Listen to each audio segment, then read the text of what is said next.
தூய அந்தோணியார் நவநாள். கோடி அற்புதர் புனித அந்தோணியாரின் வாழ்க்கை மற்றும் பணியை போற்றும் வகையில் ஒவ்வொரு ஆண்டும் ஜூன் 13ஆம் தேதி புனித அந்தோணியார் திருநாள் அனுசரிக்கப்படுகின்றது. புனித அந்தோணியார் குழந்தை இயேசுவை கையில் ஏந்தும் பாக்கியம் பெற்றவர். மிகவும் சக்தி வாய்ந்த புனிதர். உங்கள் வேண்டுதல்கள் எதுவாக இருந்தாலும் பதுவை புனிதராம் அந்தோணியாரிடம் மன்றாடினால் நிச்சயம் நிறைவேறும். எனவே உங்கள் நலனுக்காக ஒவ்வொரு நாளுக்கான நவநாள் ஜெபமும் 13ஆம் தேதி அந்தோணியார் திருவிழா நாள் வரை பதிவேற்றம் செய்யப்படும். தவறாமல் பக்தியுடன் ஜெபித்து அந்தோணியாரின் ஆசீர்வாதங்களை சொந்தமாக்கிக் கொள்ளுங்கள். தூய அந்தோணியாரிடம் 8ஆம் நாள் ஜெபம். ஓ தூய்மையான புனித அந்தோணியாரே, உமது பரிந்துரையில் நீர் மிகவும் சக்தி வாய்ந்தவரென காட்டியுள்ளீர். தங்களது துன்பத்திலும் துயரத்திலும் உம்மை மதித்து அழைப்போருக்கு நீர் மென்மையாகவும் கருணையுடனும் இருந்துள்ளீர்.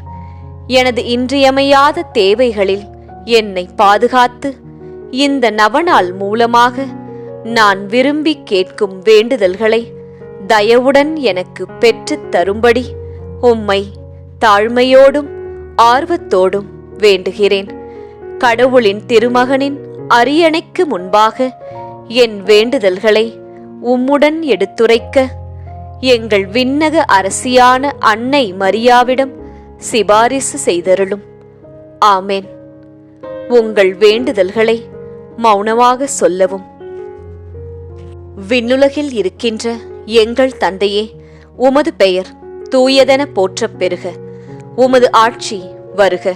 உமது திருவுளம் விண்ணுலகில் நிறைவேறுவது போல மண்ணுலகிலும் நிறைவேறுக. எங்கள் அன்றாட உணவை இன்று எங்களுக்குத் தாரும். எங்களுக்கு எதிராக குற்றம் செய்வோரை நாங்கள் மன்னிப்பது போல எங்கள் குற்றங்களை மன்னியும். எங்களை சோதனைக்கு உட்படுத்தாதேயும், தீயோனிடமிருந்து எங்களை விடுவித்தருளும். ஆமேன். அருள் மிக பெற்ற மரியே வாழ்க. ஆண்டவர் உம்முடனே, பெண்களுக்குள் ஆசி பெற்றவர் நீரே. உம்முடைய திருவயிற்றின் கனியாகிய இயேசுவும் ஆசி பெற்றவரே. தூய மரியே, இறைவனின் தாயே, பாவிகளாயிருக்கிற எங்களுக்காக இப்பொழுதும் எங்கள் இறப்பின் வேளையிலும் வேண்டிக்கொள்ளும். ஆமென். தந்தைக்கும் மகனுக்கும் தூய ஆவியாருக்கும் மாட்சிமை உண்டாவதாக. தொடக்கத்தில் இருந்தது போல இப்பொழுதும் எப்பொழுதும் என்றென்றும் இருப்பதாக. ஆமென். இந்த பக்தி முயற்சி இன்னும் பலரை சென்று அடைய ரோசரி பிரேயர்ஸ் சேனலை சப்ஸ்கிரைப் செய்துவிட்டு இந்த வீடியோவை லைக் செய்யவும். மேலும் உங்கள் உறவினர் மற்றும் நண்பர்களுடன் ஷேர் செய்யவும். நன்றி.